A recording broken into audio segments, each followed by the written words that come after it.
S.C. Verma, Thermodynamics का numerical 12. A substance is taken through the process ABC if the internal energy of the substance increases by 500 joule and heat of 2625 calorie is given to the system. Calculate the value of J. यहाँ पे जो graph दिया हुआ है और एक substance को हम A to B और B to C इस तरह से लेके गए, मतलब इसके इनिशियल पैरामीटर्स A थे, जहाँ पे A पे था तब वहां पे उसका वॉल्यूम इतना था, तो इस टाइम वॉल्यूम उन्होंने मीटर क्यूब में दिया है, मतलब हमें कोई कन्वर्जन का काम नहीं है। और प्रेशर 200 किलो पास्कल, इसे यहाँ पे ले गए तो इतना वॉल्यूम इतना प्रेशर, फिर यहाँ से यहाँ पे मतलब इतना वॉल्यूम इतना प्रेशर, इस तरह से पैरामीटर चेंज कर दिए, तो इसे कहते हैं हम A to B to C, इस तरह से उनको लेके गए सब्सटेंस को। अब ये पूरे प्रोसेस में इंटरनल एनर्जी इतनी बढ़ गई और उसे इतनी हीट हमने दे दी, तो हमें पूछा है कि J की वैल्यू क्या है। तो जो हीट हम देते हैं उसका दो टर्म्स में यूज होता है, ये हमें समझ में आता है फर्स्ट लॉ ऑफ थर्मोडायनामिक्स से। फर्स्ट लॉ ऑफ थर्मोडायनामिक्स से का जो इक्वेशन होगा इसे यूज करेंगे। तो ये इक्वेशन क्या होता है फर्स्ट लॉ ऑफ थर्मोडायनामिक्स का, कि जितनी हीट हमने सिस्टम को दे दी उससे उस गैस का सिस्टम का इंटरनल एनर्जी बढ़ता है, प्लस ये वो गैस कुछ वर्क डन करता है। अब ये होगा थर्मोडायनामिक्स का फर्स्ट लॉ। अब कितनी हीट हमने दे दी है 2625 कैलोरी, 2625 कैलोरी इतनी हीट दे दी, is equal to internal energy, वो भी हमें दिया है कि 5000 जूल होगी, तो ये 5000 जूल, और प्लस वर्क डन कितना है वो पता नहीं, लेकिन इसका जो कुछ भी होगा उसका यूनिट तो जूल में होगा, इसका भी यूनिट हमें जूल में दिया है, लेकिन इसका यूनिट कैलोरी में दिया है, तो इसका यूनिट कन्वर्ट करना पड़ेगा। तो वही हमने देखा है कि J क्या होता है, ये मैकेनिकल इक्विवेलेंट ऑफ हीट होता है, जिसे हम कैलोरी टू जूल कन्वर्ट करना है, तो इस फैक्टर से इसे मल्टीप्लाई कर देते हैं। तो ये 2625 और J की जो वैल्यू उसे मल्टीप्लाई करना है, लेकिन वो J की वैल्यू यहाँ पे पता नहीं और वो फाइंड करनी है, मतलब ये J की वैल्यू फाइंड करनी है। इज इक्वल टू यहाँ पे आ गया 5000 plus work done. Work done कितना है, तो total work done to take this substance from A to B and B to C, तो टोटल वर्क डन हमें इस ग्राफ से मिल जाएगा। तो वर्क डन जो है ये work done during ABC process, तो work done during ABC process क्या आएगा, work done during to take this substance from A to B, तो इस पाथ के लिए कितना वर्क डन कर दिया, प्लस वर्क डन दूसरा पाथ कौन सा है B to C, तो ये BC दूसरा पाथ है।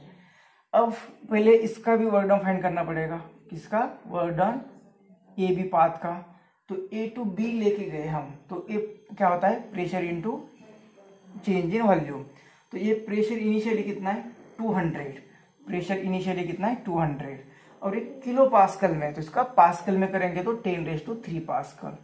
और डेल्टा V मतलब क्या, चेंज इन वॉल्यूम, मतलब ये P डेल्टा V मतलब फाइनल माइनस इनिशियल वॉल्यूम। तो पहले यहाँ पे था तो ये इनिशियल वॉल्यूम और यहाँ पे रहा तो ये फाइनल वॉल्यूम, तो फाइनल वॉल्यूम कितना है 0.05, ये कितना है 0.05 माइनस इनिशियल वॉल्यूम कितना है 0.02 और ये मीटर क्यूब में है, मतलब कन्वर्जन हमें यहाँ पे करके दिया है।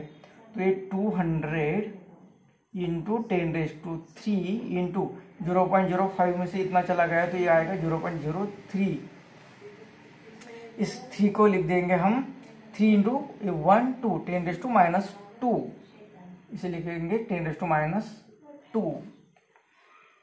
तो ये आ गया 3 4 5 10⁻+5, और ये मतलब 3 इंटू 2 6 और ये 10⁻5 और ये 10⁻², तो ये वर्क डन आ गया 6 इंटू 10⁻³ जूल, इतना वर्क डन आ गया, मतलब 6000 आ गया।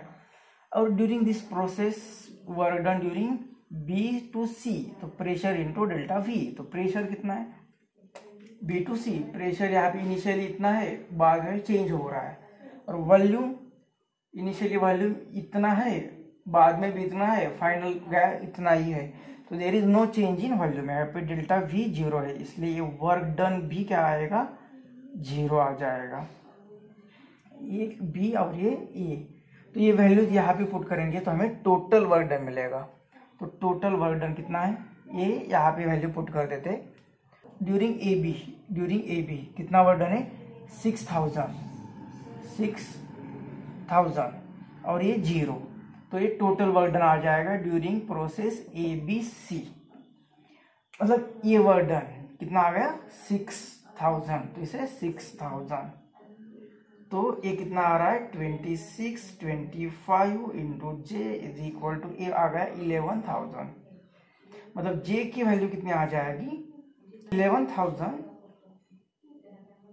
और डिवाइडेड बाय ए नंबर 2625। तो इसे 25 1 जा 25 1 12, तो 0 आ गया और 125 मतलब 25 5 जा 125 5 जा।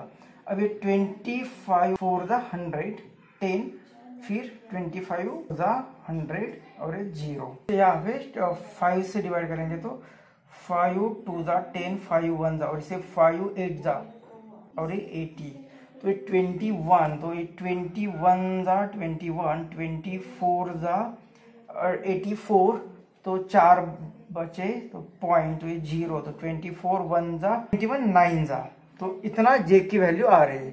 तो यहाँ पे हमें बुक में जे की वैल्यू दे भी दी है कि जो आ रही इतनी ही, तो जे इज इक्वल टू आ रहा है 4.19, इतनी जे की वैल्यू आ रही है। और हम जब कैलकुलेशन ले लेंगे तो उसकी वैल्यू 4.2 ले लेते हैं, 4.2।